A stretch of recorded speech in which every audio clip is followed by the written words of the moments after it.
Ilan po sa mga apektado ng climate change o pagbabago ng klima ang ating agrikultura.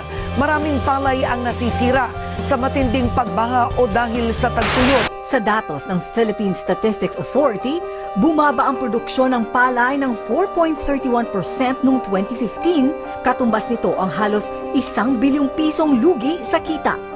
Mula po nung meron po tayong import na bawang na po, medyo bumaba na po talaga yung presyo po ng native nating bawang.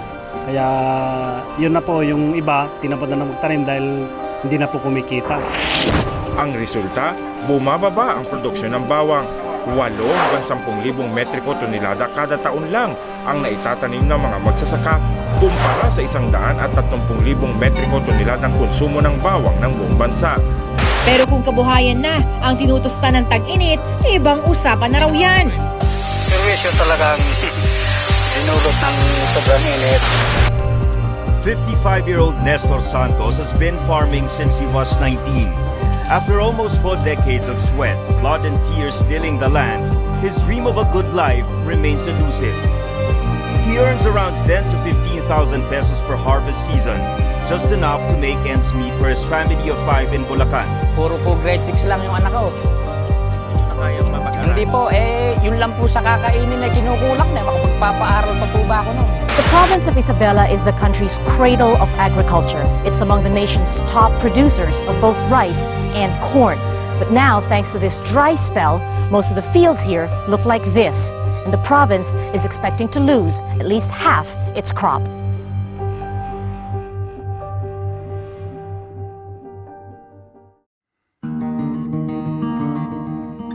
Magandang umaga, Pilipinas. Magandang morning, Kalinga. We are already losing many of our farmers.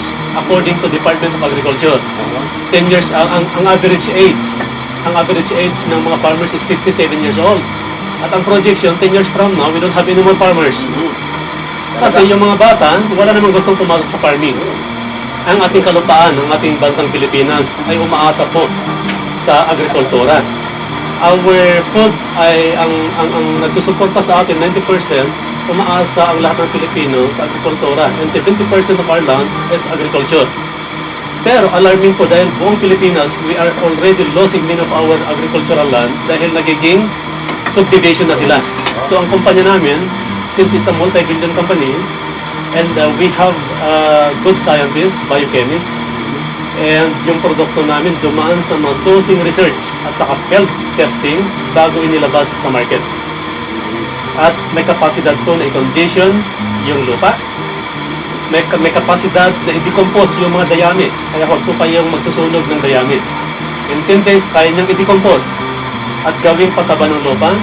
Meron kaming pang-foliar na pampadami ng bunga ng ani.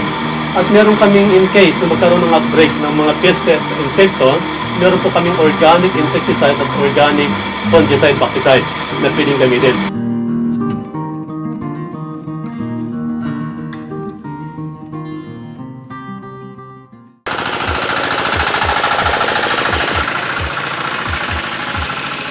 Bali, ang sinasaka ko ngayon is more than 20 hectares. Tapos meron pa akong maisan. Doon sa mais, sa una, sinubukan ko kung talagang effective din yung Gromax saka yung Black Diamond. Maganda naman ang yield niya. At the second time, sinubukan ko naman, makita mong epekto na yung bunga ng mais, malalaki lang. Malalaki ang bunga ng mais. Medyo ng Vantage product, lalo na yung Black Diamond. Ang average lang ng per sako na naani ko ng Labas River, around 50 lang. 50 kilos lang per bag. Pero nung ginamitan ko ng Black Diamond, Vantage product, nag-average na yan ng 60 per sack ang naani ko sa Labas River. Mas malaki. Mas malaki. Dito sa amin sa Kalinga, ang buhay namin magsasaka dito ay madalas tinatamaan ng peste yung pananim namin. Kaya tulad kung nakaraang anihan, yung katabi ko ay tinamaan ng yung tinatawag namin dito sa Ilocano na ulmog. Bago kami mag-ani, 2 weeks bago kami mag-ani ay tinamaan ng ulmog. Kaya ang inanin niya, ang katabi namin sa 1 hektarya ay 50 bags lang. Habang samantalang normally ay umaani kami ng 130, 120 kabans per hektar. Katulad sa akin, lumipat kasi yung ulmog sa katabi namin galing sa amin eh. Kaya tinamaan din sa akin. Pero at least yung inani ko ay mas mataas kaysa doon sa katabi namin. Umani ako ng 88 bags dahil gumamit nga ako ng produkto ng Vantage International katulad ng Black Diamond, Gromax, at saka yung Sea Gold. Gumamit ako noon kaya hindi grabe yung pagtama ng insekto kaya yung ulmog na tinatawag na sa amin dun sa aking pananim. Kaya umani ako ng mas mataas ng konti kaysa dun sa katabi ko na hindi gumamit ng Vantage, product ng Vantage. Ganyan po kadami ang inaani ng Kalinga na mga palay. Kaya nga tinawag ang Kalinga na Rice Granary of Cordillera. Kaya ang Vantage International, kaya po niya nadagdagan ang ani. Kaya nakikita nyo sa likuran na sinusyot ng kaibigan ko. Malaking tulong ito sa kongreso na ito, yung Congress ng Vantage. Marami silang matututunan. Ito yung mga pag-aaralan dito, yung mga actual experiences sa pagkaalam natin sa akademik, sa eskwelahan, theoretical yan. So, sa amin naman, we supplemented by actual experiences, pero kailangan din ng mga supplemental learning coming from companies. In fact, isa sa mga program ngayon ng Commission on Higher Education is partnership with industry. Wow, yeah. Yung kagaya ng Vantage ay pwedeng mag-partner ang mga state colleges and universities in terms of agriculture para mas marami silang matututunan, particularly kung pinag-uusapan natin ay organic farming. Yun naman ang advokasya ng Kalinga State University na dapat gawin natin. We are encouraging each and everyone to go into organic farming, join the seminars of Vantage so that we will learn more about organic farming.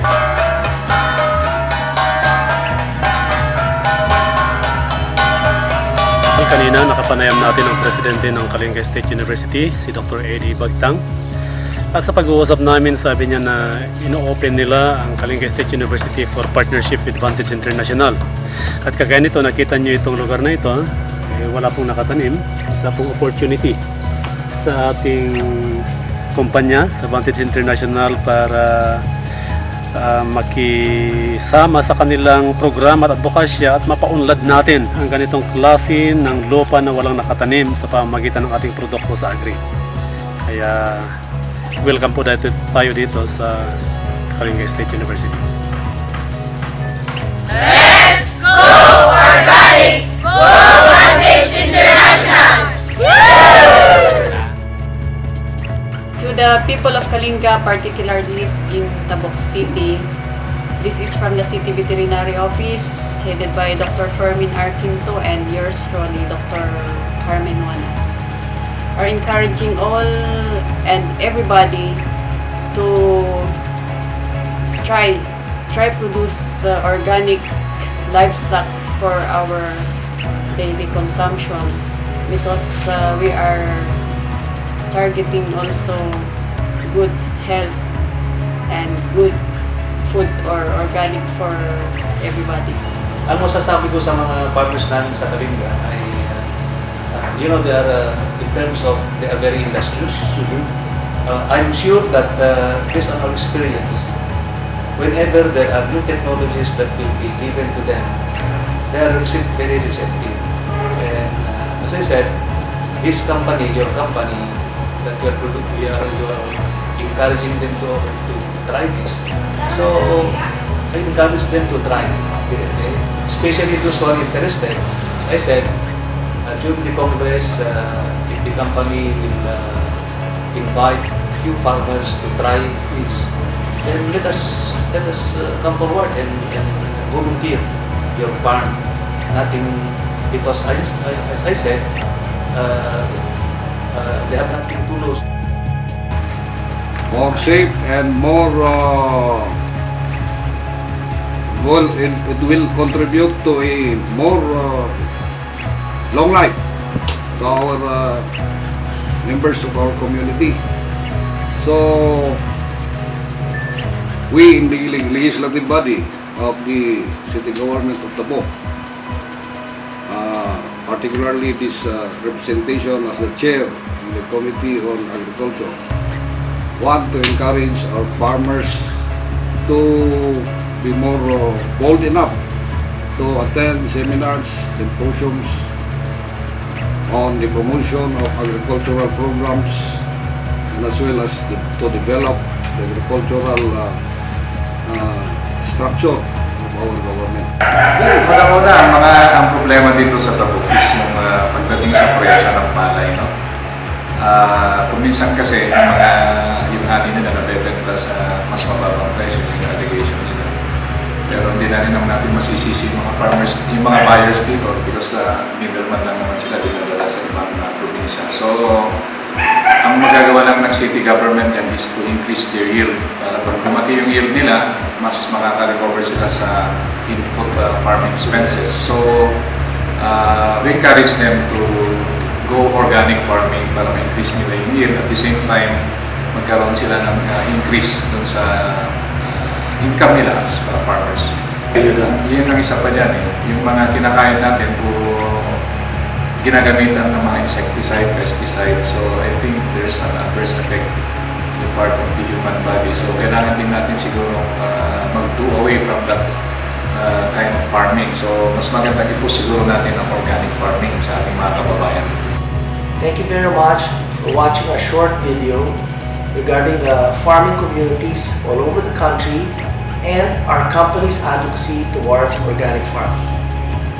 With the traditional efforts of our farmers, together with our company's latest technology and products on organic farming, we believe that we can help solve our country's problem on food security. Wala pong magmamahal sa ating bansa kundi tayo ng mga Pilipino. Magtulong-tulong po tayo para makamta natin ang masaganang ani. Maraming salamat.